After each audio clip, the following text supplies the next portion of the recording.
परशुराम महाभारत काल के सर्वश्रेष्ठ ऋषि थे। वे कर्ण तथा द्रोणाचार्य के गुरु थे, जो कौरवों की सेना में थे। परशुराम जन्मजात ब्राह्मण थे। उन्होंने किसी भी क्षत्रिय को अपने पराक्रम, दृढ़ इच्छा शक्ति, दृढ़ निश्चय एवं साहस से पराजित करने की प्रतिज्ञा की थी। सदियों पूर्व त्रेता युग में एक ऋषि थे, जिनका नाम जमदग्नि था। वो महाज्ञानी तथा अत्यधिक उदार थे। ओम नमः शिवाय, ओम नमः शिवाय, ओम नमः शिवाय, ओम नमः शिवाय, ओम नमः शिवाय, ओम नमः शिवाय। उनके पास एक दिव्य धेनु थी। वो उसी से अपने समीप आने वालों की इच्छा पूर्ति कर देते थे। उनकी पत्नी देवी रेणुका इस धेनु के प्रति पूर्णतः समर्पित थी। उनके 7 पुत्र थे। 7वें पुत्र का नाम था राम। प्रतिदिन राम की माता तालाब के किनारे जाकर मिट्टी एकत्रित करके उससे पूजा हेतु जल पात्र का निर्माण करते। एक दिवस जब वो जल पात्र हेतु मृदा संचित कर रही थीं, उस समय उन्होंने कुछ गंधर्वों को देखा, जो देवराज इंद्र के दूत थे। ये गंधर्व कितने रूपवान दिख रहे हैं। क्या ये वास्तव में संभव है कि दैवीय प्राणी इतने आकर्षक होते हैं? देवी रेणुका गंधर्वों के सौंदर्य पर इतनी मोहित थीं कि वो जल पात्र का निर्माण नहीं कर पा रही थीं। गंधर्वों के आकर्षण ने उनकी एकाग्रता को भंग कर दिया था। घंटों व्यतीत हो गए, किंतु वो आश्रम नहीं लौटी। उन्होंने अत्यंत प्रयास किया, किंतु पात्र नहीं बना। साय होने पर जमदग्नि अत्यंत चिंतित हो गए। पूर्ण एकाग्र होने पर वो सब कुछ देख सकते थे।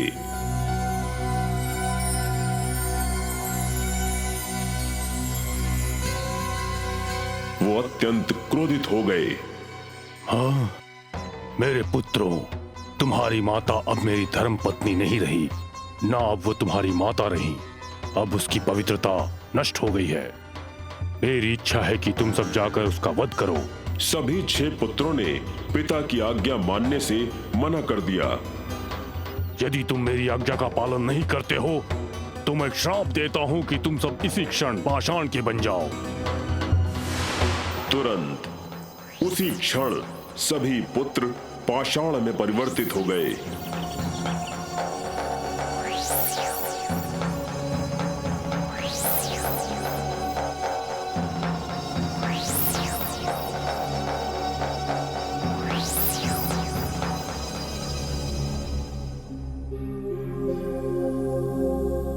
राम ये सब देखकर स्तब्ध रह गए।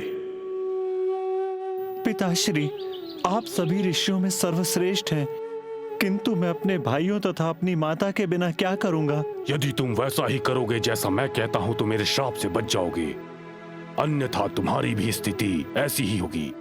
पिताश्री, आपकी आज्ञा का पालन होगा। मैं माताश्री का वध करके अभी वापस आता हूँ। राम, तुम वास्तव में मेरे सच्चे पुत्र हो। जाओ तथा अपनी माता का शीश काट डालो। राम तालाब की ओर चल पड़े।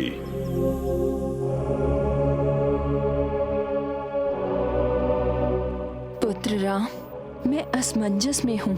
बिना पात्र के मैं आश्रम नहीं जा सकती। माते, पिताश्री की आज्ञा है कि मैं आपका वध करने के पश्चात ही लौटूं। हाँ? देवी रेणुका स्तब्ध रह गईं। पुत्र राम, कृपया मेरा वध करो। मुझे अब इस जगत में रहने का अधिकार नहीं। तुम अपने पिता के आदेश का पालन करो।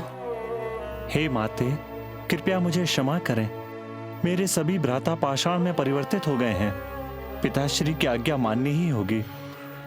राम ने तलवार से अपनी माता का शीश काट दिया, किंतु अपनी मां को मृत देख सकने में असमर्थ तुरंत धरती पर बैठ गए। तदोपरांत वो पिता के निकट लौट आए। पुत्र राम, तुमने मेरी आज्ञा का पालन किया? हाँ पिताश्री। मुझे तुम पर अत्यंत गर्व है पुत्र। मुझसे कोई भी वरदान मांग लो, वो पूर्ण होगा। पिताश्री, मुझे 2 वरदान चाहिए, क्या आप दे सकते हैं? पुत्र राम, केवल तुम ही ने मेरी आज्ञा का पालन किया है, अतः कुछ भी मांगो वो तुम्हें मिलेगा। आप माताश्री को पुनर्जीवित कर दें एवं मेरे भाइयों को भी अपने श्राप से मुक्त कर दें पिताश्री।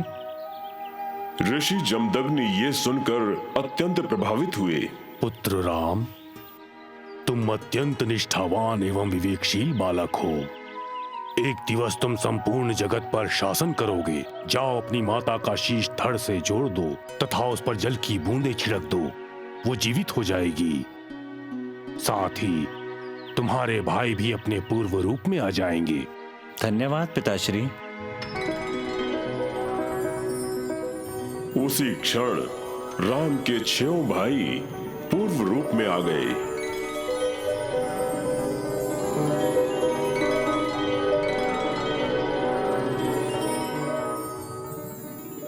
इसके पश्चात राम दौड़कर तालाब के किनारे पहुंचे तथा पिताश्री ने जैसा कहा था वैसा ही किया। तुरंत उनकी माता जीवित हो उठी। राम अपनी माता को आश्रम ले आए और इनका तुम्हारा स्वागत है। ऋषि उन्हें वापस देखकर अत्यंत प्रसन्न हुए। शांतिपूर्वक दिवस व्यतीत हो रहे थे। एक दिवस राजा कप्ट विद्या आखेट करने हेतु निकले।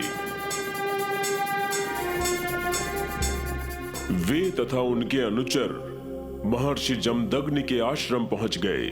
आपको सादर प्रणाम है महर्षि। आखेट हेतु जा रहे थे तो मार्ग में आपसे मिलने की इच्छा हुई।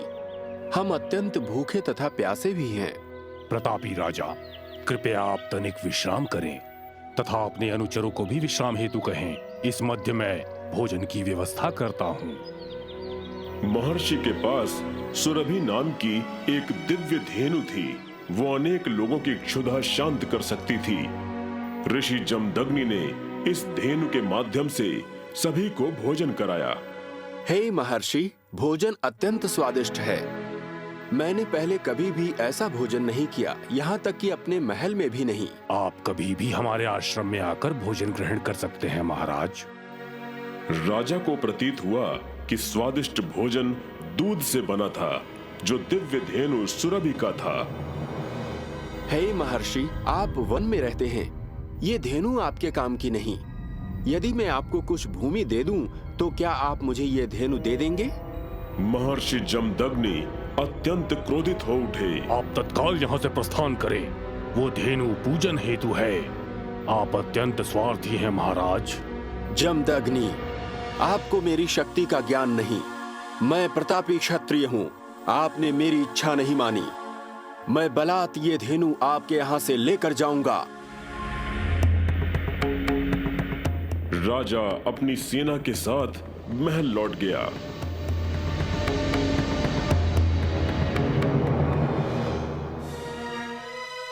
एक दिवस उसने अपने कुछ सैनिकों को आश्रम से धेनु चुरा लाने हेतु भेजा। जाओ, ऋषि जमदग्नि के यहाँ से उस दिव्य धेनु को बलपूर्वक लेकर के आओ। किंतु जब सैनिक वहां पहुंचे, महर्षि ने उन्हें मार दिया। तुम्हारा ये दुस्साहस! क्या उसने मेरे सैनिकों का वध कर दिया? मैं उसे नहीं छोड़ूंगा। राजा कप्ट विद्या ने आश्रम जाकर महर्षि जमदग्नि का वध कर दिया। पुत्र राम, ये राजा निर्दयी एवं शक्तिशाली हैं। तुम्हारे पिता के धेनु देने से मना करने पर उसने इनका वध कर दिया। क्षत्रिय शासकों में इसके समान शक्तिशाली कोई नहीं। अब मैं तुम सबको अकेले लेकर कैसे रहूंगी?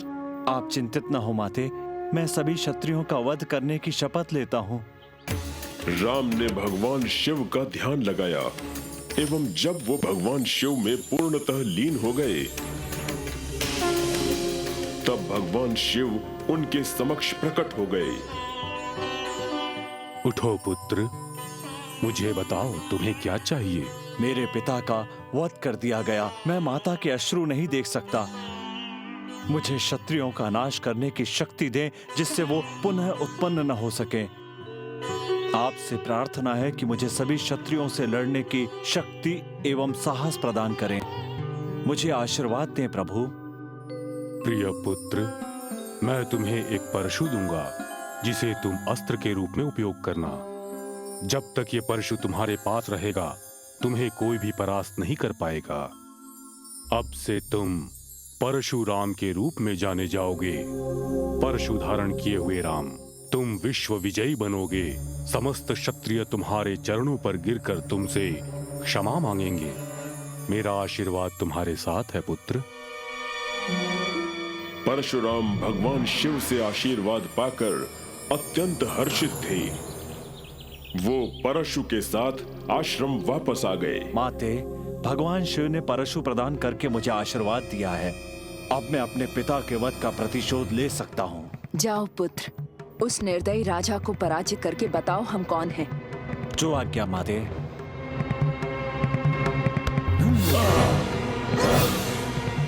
तुम वहीं ठहर जाओ। ठहरो।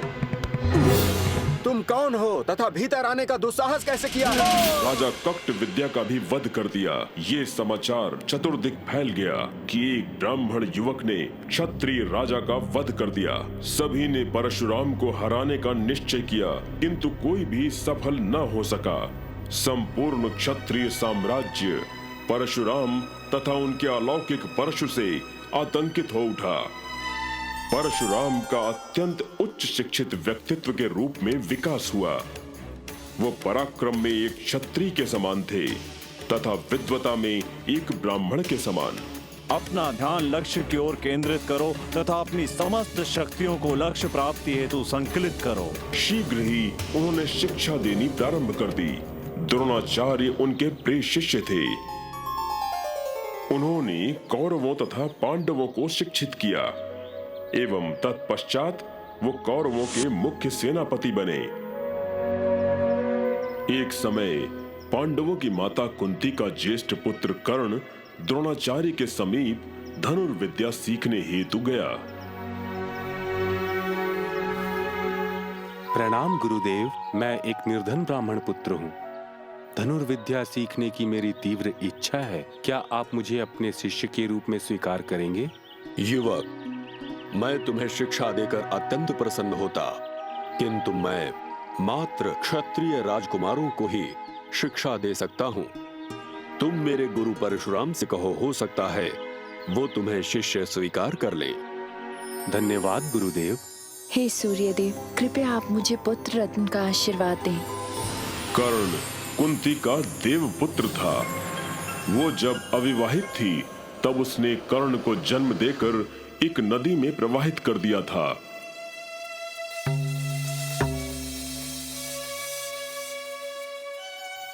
वो बालक एक सारथी को मिला जिसने उसका पालन पोषण करके उसे बड़ा किया।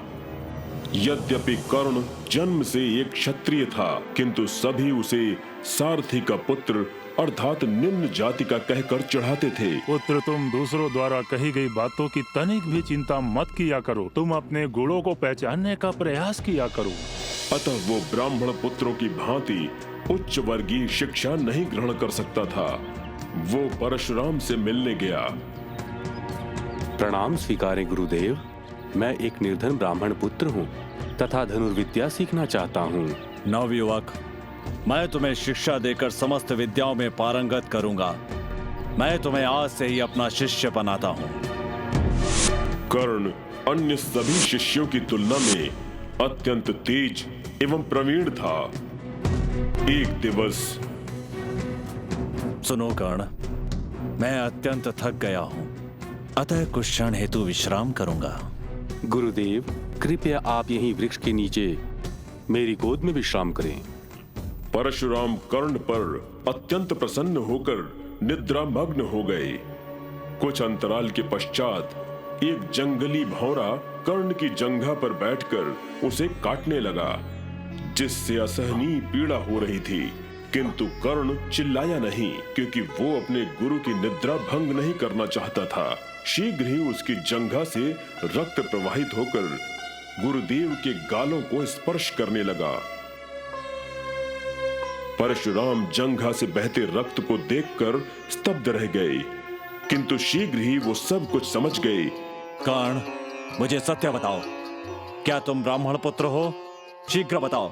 केवल एक क्षत्रिय ही इस प्रकार पीड़ा सह सकता है और कोई भी नहीं। तुम ब्राह्मण नहीं हो सकते। अपने जन्म के विषय से अनभिज्ञ कर्ण ने शीश झुका लिया। सुनो कर्ण, मैं आयु तथा पद में तुमसे श्रेष्ठ हूं, तथापि तुमने छल किया। यद्यपि तुमने मुझसे धनुर्विद्या सीख ली है, किंतु सर्वाधिक आवश्यक क्षणों में तुम उसे भूल जाओगे। गुरुदेव, कृपया क्षमा कर दे। मुझ पर आप क्रोधित न हो, मुझे आप शाप न दे। सुनो कर्ण, तुम्हें मुझसे असत्य नहीं बोलना चाहिए था। मैं अपना श्राप वापस नहीं ले सकता। तुम यहां से चले जाओ। अपने सद्गुणों के कारण तुम विजयी तो अवश्य होगे कर्ण, किंतु जब सर्वाधिक आवश्यकता होगी उसी क्षण तुम धनुर्विद्या भूल जाओगे। कर्ण दुखी होकर वहां से चल दिया। महाभारत के युद्ध में कौरवों तथा पांडवों के मध्य रण क्षेत्र में वो धनुर्विद्या की कला को भूल गया एवं मारा गया। परशुराम ने अनेक राज्यों को जीतकर तथा क्षत्रियों का नाश करके राजा दशरथ को बंदी बनाना चाहा। वो उनके महल में पहुंचकर उन्हें ढूंढने लगे। ओ शक्तिशाली राजा दशरथ, महान शासक, तुम कहां छुपे हो? यदि साहस है तो बाहर आओ। महर्षि, वो अभी महल में नहीं है, कृपया उन्हें वन में जाकर ढूंढें। महारानी जी, क्या आप मुझे रनिवास में ढूंढने की अनुमति देंगी? रनिवास में प्रवेश हेतु अनुमति मांगने का साहस कैसे किया आपने? हम अनुमति नहीं देंगे। बिना रानी की अनुमति के परशुराम बलपूर्वक रनिवास में प्रवेश कर गए तथा ये देखकर अचंभित थे कि राजा दशरथ रानी के वस्त्र भंडार में छिपे हुए हैं। इस साम्राज्य के शासक का इस स्थिति में वध करना मेरे लिए लज्जाजनक होगा। मैं कायरों से कदापि युद्ध नहीं कर सकता। मैं वापस जाता हूं। राजा दशरथ ने लज्जा से शीश झुका लिया तथा परशुराम महल से बाहर निकल आए। समय व्यतीत हुआ एवं दशरथ नंदन राम युवक हो गए।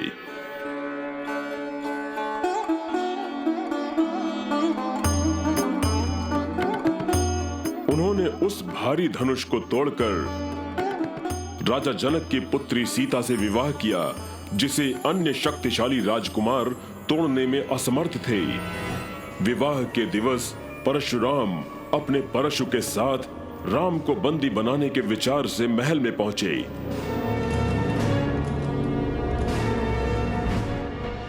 स्वागत है परशुराम का, वो महान विजेता जिसने पृथ्वी के सभी क्षत्रियों को भयभीत कर दिया है। राम को प्रथम बार देखकर परशुराम अवाक रह गए। परशुराम, कैसे आना हुआ? आप अपना परशु उठाएं। मुझे बंदी बनाने आए हैं ना? बनाइए। श्री राम के इस कथन से परशुराम अपना संपूर्ण क्रोध भूल गए। वो राम के आकर्षण के सम्मुख क्रोधित न रह पाए। अचानक उनकी चेतना लौटी एवं उन्हें आभास हुआ कि उनका मुख्य उद्देश्य क्षत्रियों को दंड देना था, जो पूर्ण हुआ। जब उन्हें आभास हुआ कि श्री राम भगवान विष्णु के अवतार हैं, तो वे उनके सम्मुख नतमस्तक हो गए। प्रभु राम, मुझे आज अपने कर्मों का बोध हो गया है। कृपया क्षमा करें। मैं स्वयं को आपको समर्पित करता हूं। परशुराम ने साष्टांग प्रणाम किया एवं श्री राम ने उन्हें गले लगा लिया। हे परशुराम, आपका कर्तव्य पूर्ण हुआ। आपका साहस अतुलनीय है। आपने जगत को जीता। अब आप क्षत्रियों के प्रति अपने प्रतिशोध को भूलकर एक शिक्षक बन जाइए। आपकी इच्छा का यथोचित पालन होगा प्रभु। परशुराम महल से निकलकर समुद्र के तट पर पहुंचे, जहां समुद्र घोर गर्जना करके भारत के पश्चिमी प्रांत को पूर्णतः जलमग्न कर रहा था।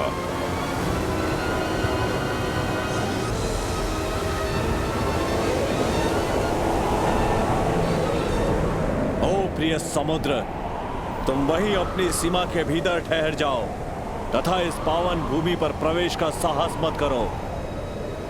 परशुराम ने ये कहकर अपना परशु समुद्र में फेंका।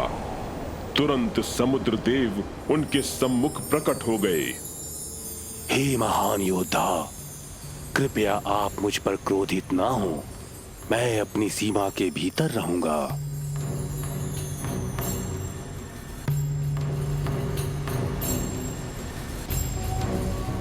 इस प्रकार पश्चिम भारत में कोंकण एवं मलबार की भूमि परशुराम के कारण सुरक्षित हो गई। परशुराम परशु त्याग कर अपने महल में वापस आ गए तथा जीते हुए सभी राज्यों को उनके राजाओं को पुनः लौटा दिया। सभी राजाओं तथा उनके बांधवों ने परशुराम से शिक्षा ग्रहण की।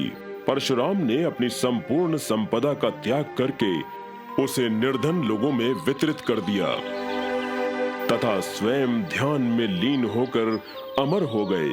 परशुराम को चिरंजीव माना जाता है, अर्थात जो आज भी जीवित हैं, उनकी आत्मा सदैव अमर है। ब्राह्मण कुल में जन्म लेकर उन्होंने अपने पिता की आज्ञा का पालन करते हुए अपनी माता का वध किया। तत्पश्चात पुनः अपने विवेक से उन्हें जीवित कर दिया। वो अपनी माता के प्रति पूर्णतः निष्ठावान थे। संपूर्ण जगत के क्षत्रियों को पराजित करके उन्होंने अपनी माता को संतुष्ट किया तथा पिता के प्रतिशोध को पूर्ण किया। मात्र इतना ही नहीं, वो धनुर्विद्या के महान गुरु द्रोणाचार्य के भी गुरु थे तथा अन्य दूसरों के लिए एक महान शिक्षक।